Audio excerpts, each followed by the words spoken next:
Aku inget waktu itu dibayar cuman sekitar berapa ya, 300.000 atau 350.000 untuk makeup seharian.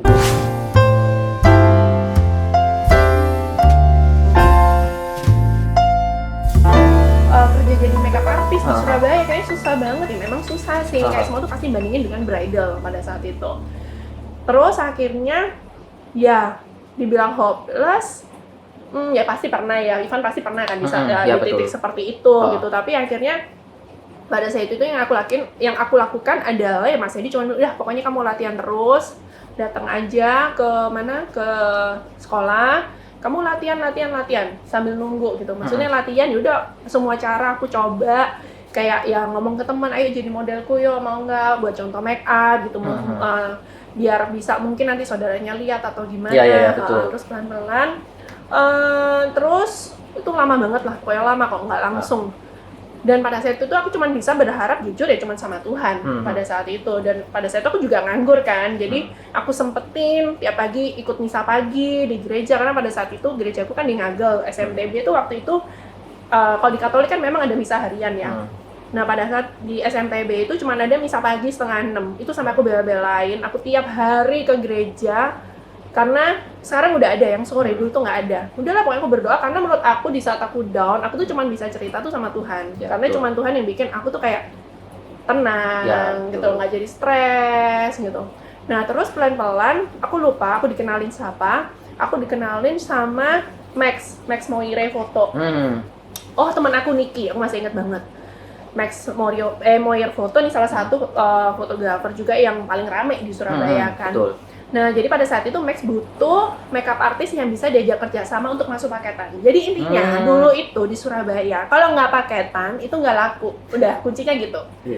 Ya udah, akhirnya ngobrol. Pada saat itu aku cuma mikir, udahlah aku nggak peduli lah dibayar berapa. Yang penting aku tuh dapat klien, jadi aku bisa kumpulin portfolio aku daripada aku manggil teman-teman sendiri kan. Gitu. Dan aku biar bisa belajar di lapangan. Maksudnya aku belajar menghadapi klien, gimana. Itu sekitar berapa tahun ya aku sama Max ya, lama ya lu. Setelah aku tuh Luis masuk ke sana. Jadi setelah itu pokoknya bantuin Max makeup pre-wed. Aku inget waktu itu dibayar cuman sekitar berapa ya, 300.000 atau 350.000 untuk makeup seharian. Itu pre-wed loh.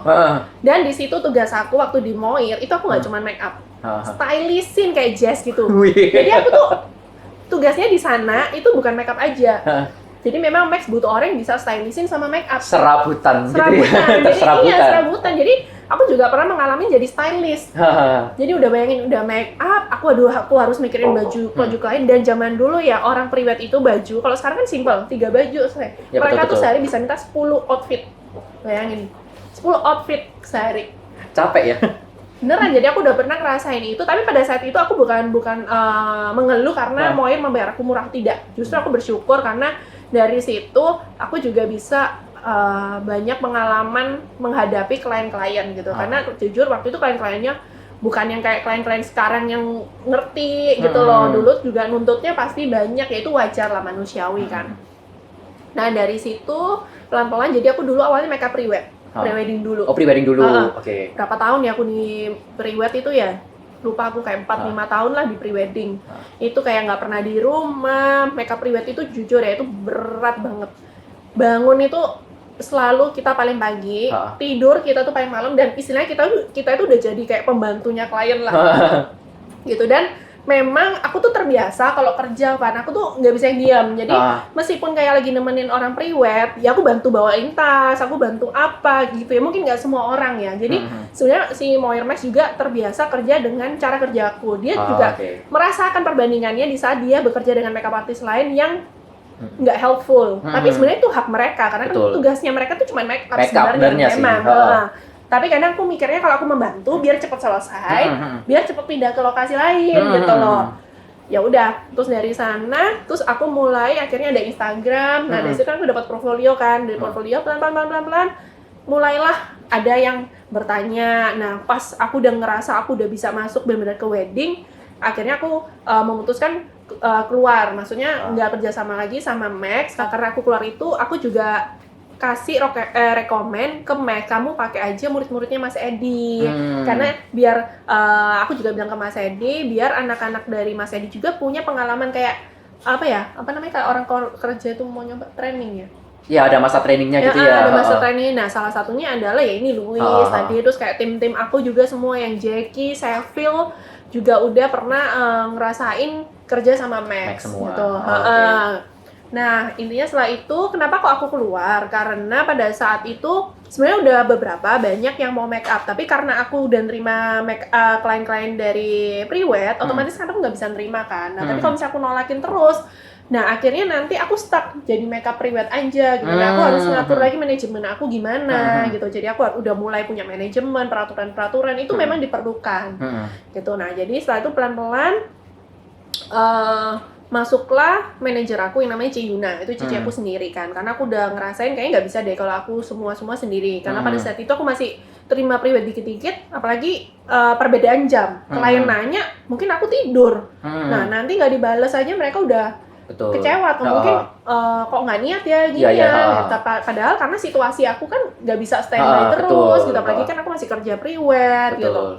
Tapi sebenarnya seru banget sih. Aku banyak nemuin pengalaman yang nggak yang jelek-jelek aja sih. Sebenarnya banyak pengalaman positif. Ya salah satunya adalah aku bisa keliling ke tempat-tempat yang bahkan aku nggak pernah kepikiran gitu. Enak, gratis ya?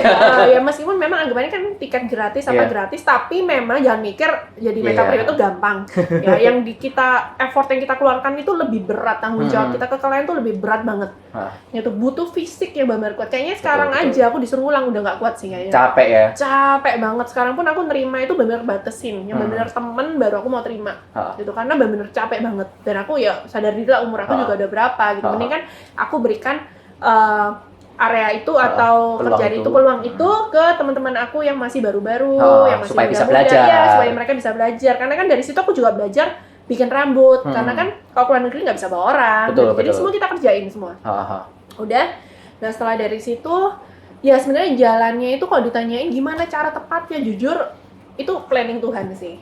Gitu. Karena di saat sekarang ini ya aku tuh makin tersadarkan ya, mungkin dulu kenapa aku nggak bisa jalan ya memang tuh rencana Tuhan belum pada saat itu gitu loh. Memang timingnya dia udah nyediain yang terbaik sebenarnya buat aku gitu loh. Jadi ya sebenarnya itu udah planning Tuhan lah. Aku cuma jalanin aja. Ya memang ada jalan yang harus kita lewatin, itu susah dan memang kita harus sampai di titik itu. Dari situ kita bisa belajar pelan-pelan memperbaiki diri, dan pada saat kita sukses pun kita bisa lebih menghargai hasil kerja keras kita gitu. Nah dari situ ya udah mulai datang lah klien-klien gitu perlahan-lahan, tapi sebenarnya at the end itu yang menentukan adalah hasil makeup kita.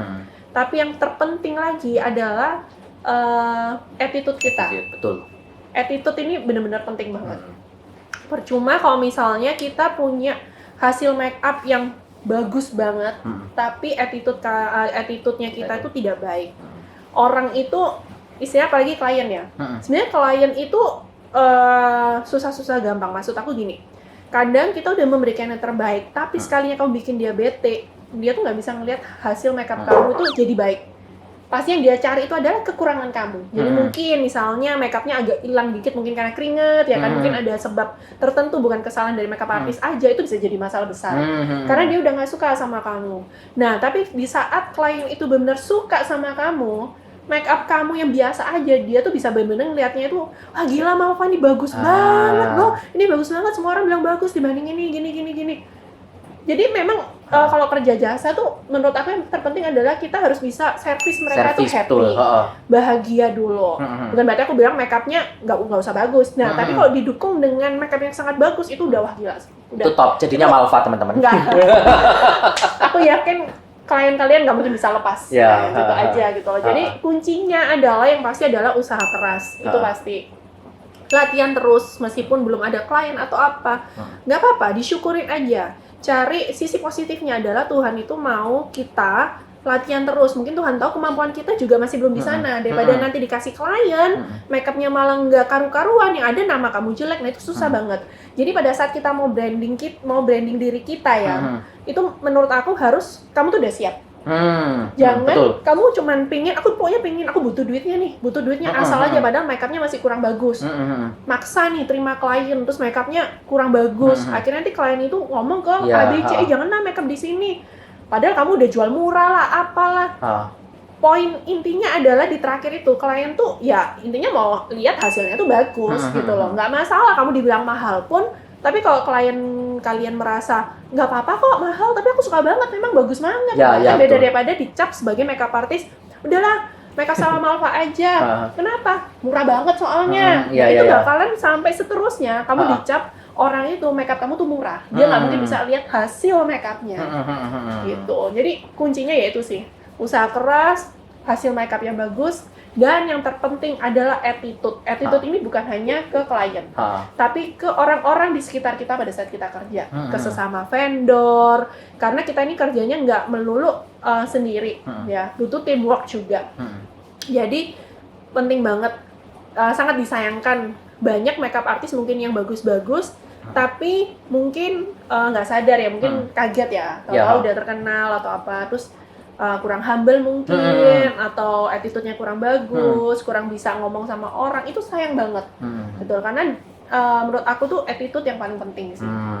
Gitu. Jadi teman-teman sekarang tahu, ternyata kisah sukses dari seorang Malva ini jangan dilihat sekarangnya, tapi di belakang sejarahnya dulu itu pernah rugi sampai 500 miliar. Terus kuncinya adalah tetap Malva tadi ya, keep in faith, harus terus berdoa sama Tuhan. Jangan sampai kita ini jadi kayak waktu di atas pun kita jadi sombong. Terus keep practicing, jangan sampai kayak kita tuh merasa oh ya sudah aku ini udah oke, terus kita merasa kayak kita percaya diri, kita akhirnya nggak mau belajar lagi kayak gitu loh. Kalian sudah tahu bahwa perjalanan Malva yang sekarang ini yang udah di posisi yang teratas ini, ternyata di baliknya itu mengalami up and down tuh yang sungguh luar biasa. Dan saya juga baru tahu kalau pengalaman Malva ini sungguh luar biasa. Ya itu benar sih, kayak yang tadi Ivan bilang, meskipun sudah di atas, jangan lupa untuk belajar terus. Makanya kan aku juga suka kan kadang tuh orang yang mikir, ngapain sih Ivan, makeup kamu udah bagus masih les aja kanan kiri. Nah kalau aku sih tipe orang yang suka belajar gitu loh. Kadang bukan untuk belajarnya aja, tapi kadang tuh aku jenuh. Karena mungkin makeup aku kan kalau udah, maksudnya aku udah punya style gini kan pasti aku kerjaan sama kan Pak. Gitu kadang tuh aku pengen mencoba sesuatu yang baru. Jadi cuma untuk refreshing lagi. Sebenarnya nanti balik lagi pas kerja, sebenarnya balik lagi dengan style aku, tapi mungkin aku ambil poin-poin yang perlu gitu. Kayak gitu. Jadi teman-teman juga jangan sampai berhenti belajar. Belajar itu penting kayak gitu ya. Gila ya, Malva ini udah di top sini tapi attitude-nya luar biasa. Ya ini yang bikin dia ini tetap nomor 1 teman-teman. Dan kita pengen tahu dong, kalau Malva ini kan sendiri juga pasti beberapa yang nonton ini juga murid-muridnya Malva. Nah, gimana cara Malva di proses sekarang ini, pasti banyak saingan dong. Apalagi ada murid-muridnya juga yang mungkin jadi MUA. Nah, apakah nggak takut jadi banyak saingan, akhirnya nggak laku lagi atau gimana kayak gitu? Gimana, Malva? Iya, itu kalau menurut aku pribadi ini tiap makeup artist beda-beda ya. Aku juga pernah sharing sama teman-teman makeup artist yang senior-senior juga. Memang ada beberapa yang memutuskan untuk tidak ngajar. Ya nggak apa-apa, itu kan hak mereka masing-masing ya. Kita menghargai tiap pilihan dan kebijakan tiap makeup artist. Gitu. Memang kalau aku sebenarnya tujuan untuk ngajar, yang pertama yang aku fokuskan tuh sebenarnya bukan untuk cari uangnya. Ya nggak munafik ya, aku juga senang dengan dari penghasilan itu juga. Tapi yang utama pada saat itu adalah aku ngerasa pada saat itu aku juga klien belum terlalu banyak. Nah aku mikirnya kalau misalnya aku ngajar, justru itu effortnya itu, maksudnya positifnya tuh di aku. Aku bisa ikut latihan. Jadi dari aku mengajar itu bukan hanya murid aku yang belajar, tapi aku juga praktis terus tiap hari. Nah dari situ terus mungkin apalagi dapat muridnya mungkin yang nggak terlalu pintar, mau nggak mau kan aku maksa lagi kan. Gitu. Jadi kayak yang aku ajarin itu kan basic lagi, mungkin ada yang nggak bisa alis, aku harus ngajarin lagi. Jadi sebenarnya itu tujuannya lebih ke aku juga, biar aku tuh tiap hari praktis dibandingin aku cuma nunggu kerjaan Sabtu Minggu, terus hari-hari biasanya nganggur gitu ya. Mungkin kalau misalnya nanti aku udah tiap hari bisa dapat klien, ya mungkin bisa-bisa ngajar aku kurangin gitu kan. Nah kalau misalnya masalah kompetitor, nah sekarang ini memang makeup artist tuh banyak banget justru ya. Sekarang ini kayaknya makeup artist paling banyak. Padahal zaman dulu ya kan, kamu bisa lihat deh, makeup artist tuh nggak ada yang cewek, jarang banget ada makeup artist cewek. Karena dulu orang Surabaya aja nggak nganggap kerjaan makeup artist tuh untuk cewek tuh positif, negatif. Kok kerja kayak di salon, misalnya kayak gitu kan. Iya, iya. Nah sekarang malah semua orang tuanya kayak udah kamu jadi makeup artist aja. Nah sebenarnya dibilang merasa bersaing itu pasti ya, namanya bisnis ya. Kita pasti ada perasaan seperti itu. Nah tapi kalau aku mikirnya, ya aku sebisa mungkin tiap kali menghadapi masalah, aku setiap kali menghadapi masalah, aku selalu mencari sisi positifnya. Nah, sisi positifnya mungkin adalah di saat banyak saingan, mungkin bisa memicu aku biar lebih berusaha lebih keras lagi, lebih rajin lagi, lebih kreatif lagi ya gitu. Nah, kalau masalah nggak takut nih banyak murid terus ilmunya diambil. Nah, ini juga kalau aku pribadi, aku nggak takut. Kenapa? Karena menurut aku kerjaan makeup itu istilahnya kayak custom gitu loh, Van. Bukan sesuatu barang yang bisa kamu jiplak. Karena ini kerjaan tangan. Karena itu juga yang aku alami dulu awal-awal, Van. Aku dulu tuh sangat suka banget sama makeupnya Kodoni Lim. Ya aku sampai ke kelasnya yang Jakarta itu. Aku tuh kayak dulu tuh punya impian banget. Aku pingin nanti jadi makeup artist hasil makeupnya kayak Kodoni. Sampai aku udah beli produknya sama apa. Tapi untuk disuruh niru persis itu nggak bisa, malah aneh. Nah dari situ aku belajar, udah aku harus nentuin style aku sendiri deh.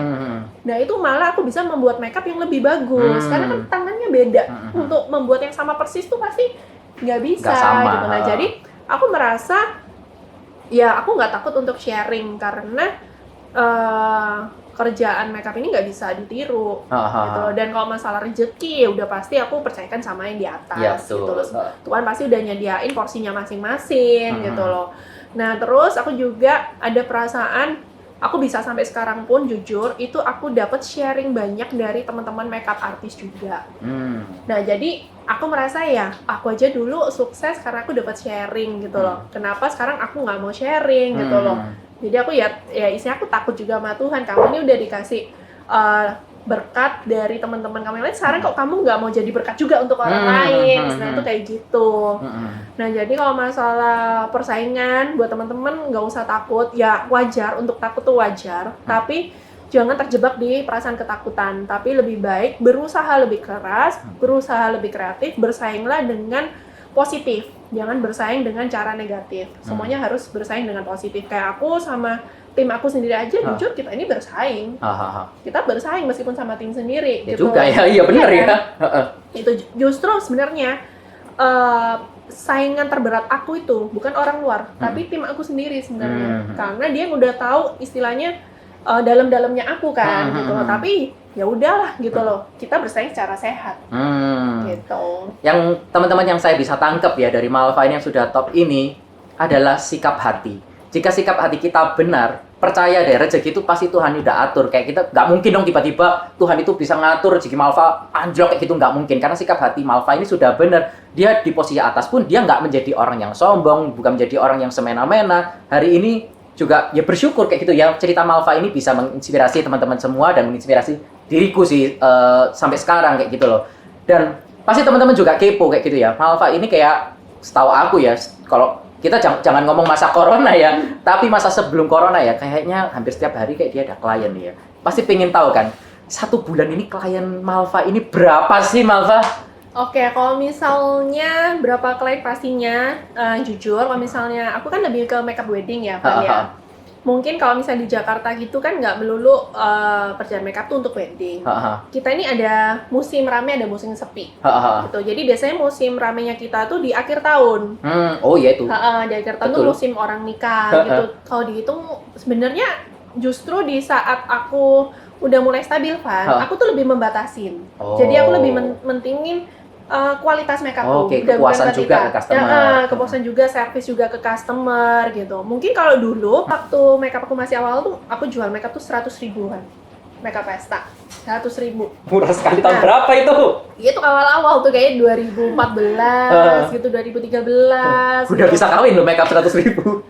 Enggak, masih makeup pesta waktu itu. Waktu itu aku jual makeup wedding 3 juta. Nah, 3 juta, 2 juta setengah. Atau enggak. Awal tuh 1,5. Wedding. Gila, 1,5 juta bisa merit loh. Sekarang Malva. Ya tapi dengan kualitas yang beda, Pak. Ada perbedaannya. Jadi dulu tuh sehari mau 15 klien aku ambil. Gitu. Nah, sekarang udah beda lagi. Aku make up itu makin lebih lama. Sekarang aja aku wedding itu bisa paling cepet itu 3 jam. Astaga. Gitu. Terus kalau misalnya pesta itu lebih cepat lah, 2 jam. 2 jam tuh paling cepet.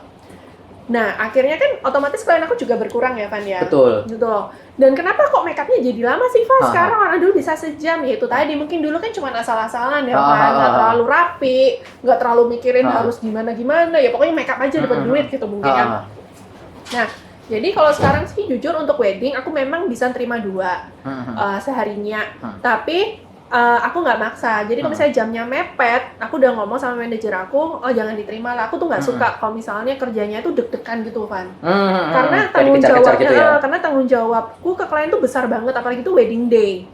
Jadi takutnya kan kadang tuh klien aja yang pertama itu bisa molor banget jamnya. Nah kalau misalnya aku terlalu mepet dengan klien kedua, nah nanti telat ke klien kedua. Betul. Jadi ya lebih ke itunya sih. Tapi banyak teman-teman yang bisa terima sehari 2 sekarang wedding, banyak. Nah mungkin kalau di Jakarta, ini aku sharing-sharing sama teman-teman di Jakarta, itu mereka memang kalau makeup artisnya itu ada jamnya, mereka yang tentuin. Nah bedanya kalau di Surabaya, aku nggak bisa kayak gitu. Karena orang Surabaya kan masih lebih adatnya tuh kan. Beda sih Surabaya sama Jakarta. Ya, beda banget kan. Surabaya tuh masih ngelihat jam apa. Betul. Jadi memang aku masih membebaskan klien aku untuk pilih jam. Jadi lebih eksklusif gitu. Ya, tapi memang minusnya adalah harusnya aku bisa terima 2, akhirnya aku cuma bisa terima 1. Tapi ya udah kan aku harus ngikutin pasar aku di mana. Ya, betul. Gitu. Jadi kalau misalnya sebulan ya anggap aja misalnya November lah. November tuh paling rame. Yang anggap aja misalnya sebulan ada 4 minggu, misalnya Sabtu Minggu lah, Sabtu Minggu berarti udah 2, itu dikaliin aja. Sabtu Minggu kali 2, Sabtu Minggu terima 4 orang wedding kan, kali 2 berarti 4 kali 2 8, betul ya? Betul nggak sih? Salah teman-teman. Sabtu 2, Minggu 2 berarti 4 kan? 4 kali 4 minggu, berarti 16 klien nih. Itu wedding. Kalau dapat semua ya. Kalau dapat semua, nggak mungkin nggak dapat lah Malva. 16 kalikan tarifnya Malva. Gila, miliarder kayaknya. Malva ini miliarder. Amin lah. Luar Tapi kan biasa. maksudnya kalau misalnya dari fee aku itu sendiri kan aku kerja nggak sendiri, Pak. Aku kan masih pakai jasa freelance hairdo. Nah kalau di Jakarta memang yang aku tahu udah banyak mereka ngerjain sendiri makeup artisnya. Ya, sebenarnya lebih untung pastinya gitu. Cuman aku memang meskipun bisa hairdo, ya itu tadi ya, karena aku tuh orangnya lebih suka udahlah itu kan lapangan pekerjaan mereka, kasihan juga gitu. Dan aku merasa kerjaku juga lebih enak, dibantu. Fokus gitu. juga sih ya. Fokus juga, jadi aku sharing ke mereka juga gitu. Terus kalau misalnya hari biasa, ya lebih aku isi ngajar. Jadi bulan sepinya itu biasanya setelah Imlek, Van. Imlek, terus Lebaran bulan itu sepi. gitu ya. Itu hampir sampai sebulan tuh nggak ada kerjaan, nggak ada klien. Tapi untungnya sekarang itu di Surabaya khususnya orang-orang tuh sudah suka kayak udah jadi kebiasaan ya foto-foto. Oh iya betul. Itu udah lumayan banget itu. Dulu tuh benar-benar ngerasain, Van, kalau nggak ada yang merit sebulan tuh bisa nggak ada klien, nganggur sama jadinya. Sekali nggak ada klien.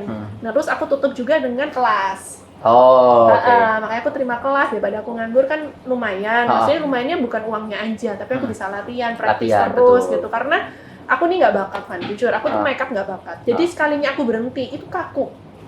Kaku gitu. Mungkin beda sama orang yang berbakat ya. Orang berbakat tuh cuma ngelihat aja dia bisa. Sedangkan aku ngelihat aja nggak ngerti. Gitu. Yang udah praktek aja salah terus. Gitu.